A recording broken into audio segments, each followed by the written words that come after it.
अस्सलाम वालेकुम। तो क्या हाल है आपका। आज हम जिस गाड़ी के बारे में बात करने वाले हैं वो गाड़ी निसान का मॉडल सन 1991 है। गाड़ी जो है वो मॉडिफाइड है। इस गाड़ी की जो यहाँ पे फ्यूल कंजप्शन है वो सीएनजी है। कंडीशन इसकी यूज्ड है। अगर इसकी रजिस्ट्रेशन के हवाले से बात कर ली जाए तो ये गाड़ी जो रजिस्टर्ड है वो कराची के नंबर पर रजिस्टर्ड है। निसान सैलोन मॉडिफाइड कार है। ये टोकन्स इसके क्लियर हैं। फाइल ऑनर के पास मौजूद है। सीएनजी और पेट्रोल दोनों पे ये गाड़ी शिफ्टेबल है। उसी के साथ साथ स्मोक किट इंस्टॉल्ड करवाई गई है इसमें। बैक एंड फ्रंट बम्पर्स इसके मॉडिफाइड हैं।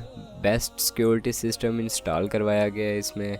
स्पेशल अलॉय रिम्स लगवाए गए हैं। पावर मिरर है, पावर स्टीयरिंग है, पावर डोर लॉक्स हैं, कीलेस एंट्री है इसमें, लाउड साइलेंसर साउंड है, डेकोरेटेड डैशबोर्ड है। कंसोल स्पोर्ट कार सीट्स जो हैं वो इसमें इंस्टॉल्ड करवाई गई हैं।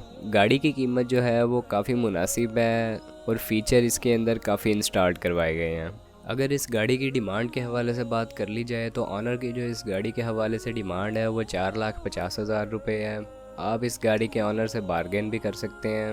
अगर आप इस गाड़ी को ख़रीदने के बारे में इंटरेस्टेड हैं या आप इसके बारे में मज़ीद मालूमात हासिल करना चाहते हैं तो डिस्क्रिप्शन में इस गाड़ी का लिंक प्रोवाइड किया गया है। आप उस लिंक की मदद से इसके ऑनर से बात कर सकते हैं और उसे अपनी ऑफ़र बता सकते हैं। अगर अब आपको वीडियो अच्छी लगी हो तो आप चैनल को सब्सक्राइब कर सकते हैं और वीडियो को लाइक कर सकते हैं। उसका फ़ायदा ये होगा कि जब भी मैं फ्यूचर में कोई न्यू वीडियो लाऊंगा तो उसका नोटिफिकेशन आपको मिल जाएगा और आप उस वीडियो को देख के उससे फ़ायदा उठा सकेंगे। आपसे मुलाकात होती है इंशाल्लाह नेक्स्ट वीडियो में। तब तक के लिए खुदा हाफिज़।